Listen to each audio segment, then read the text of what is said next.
శారదీయ దసరా నవరాత్రులు 2025 సెప్టెంబర్ 22న ప్రారంభమవుతున్నాయి. ఈ 9 రోజుల పవిత్రమైన పండుగను దుర్గామాత యొక్క 9 రూపాలకు అంకితం చేస్తారు. ఈ రోజుల్లో భక్తులు ఉపవాసాలు పాటిస్తారు. ఇంట్లో లేదా గుళ్ళో అమ్మవారిని ప్రతిష్ఠించి పూజలు నిర్వహిస్తారు. వైదిక పంచాంగం ప్రకారం నవరాత్రులు అశ్విన మాసంలో పాడ్యమి నుండి నవమి తిథి వరకు జరుగుతాయి. ఈ సంవత్సరం సెప్టెంబర్ 22న కలశ స్థాపన జరుగుతుంది. సెప్టెంబర్ 30న మహా అష్టమి, అక్టోబర్ 1న మహానవమి, అక్టోబర్ 2న విజయదశమి పండుగ జరుపుకుంటారు. ఆ రోజునే దుర్గామాత విగ్రహాలను నిమజ్జనం చేస్తారు. నవరాత్రి సమయంలో అమ్మవారి అనుగ్రహం పొందడానికి ఇంట్లో సానుకూల శక్తిని తీసుకురావడం ముఖ్యంగా అవసరం. కొంతమంది వస్తువులను తొలగించడం వల్ల ధన సంపదలకు మార్గం సులభమవుతుంది.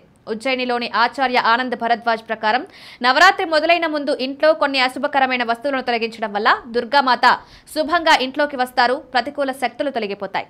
ఇవి ఇంట్లో ఉండడం వల్ల అమ్మవారు ఆగ్రహించవచ్చు. ఇంటి సంపదపై ప్రతికూల ప్రభావం చూపవచ్చు. కలశ స్థాపనకు ముందు ఇంటిని శుభ్రం చేసుకుని ఈ వస్తువులను తొలగించడం ద్వారా అమ్మవారి కృప లభించి ఇల్లు ధనంతో నిండి ఉంటుంది. తొలగించవలసిన ముఖ్యమైన వస్తువులు: పనిచేయని గడియారం.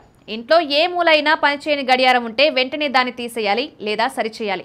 పనిచేయని గడియారం రాహు ప్రభావాన్ని పెంచుతుంది. ఇది దుర్గామాతకు ఇష్టం ఉండదు. అలాంటి గడియారం ఉంటే ప్రతికూల శక్తి పెరుగుతుంది. ఇంటి అభివృద్ధికి అడ్డంకి అవుతుంది. తులసిని లక్ష్మీదేవి స్వరూపంగా భావిస్తారు. ఇంట్లో ఎండిన తులసి ఉంచడం అశుభంగా ఉంటుంది. దీనివల్ల దేవతలు ఆగ్రహించవచ్చు. నవరాత్రికి ముందు ఎండిన తులసిని ఇంట్లో నుంచి తొలగించడం ద్వారా అమ్మవారి రాక శుభంగా ఉంటుంది. ఇంట్లో సానుకూల శక్తి ప్రవహిస్తుంది.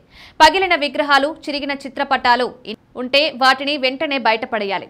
ఇవి ప్రతికూల శక్తిని ఆకర్షించి అమ్మవారి రాకకు అడ్డుగా నిలుస్తాయి. చీపురును లక్ష్మీదేవికి ప్రత్యేకగా భావిస్తారు. విరిగిన చీపురు ఇంట్లో ఉంచడం దుర్గామాతను అవమానించడం సమానం. ఇది వాస్తు దోషాలను కలిగించి ప్రతికూల శక్తిని ఆహ్వానిస్తుంది. విరిగిన చీపురును తీసివేయడం ద్వారా ఇంట్లో ధన సంపదలు పెరుగుతాయి.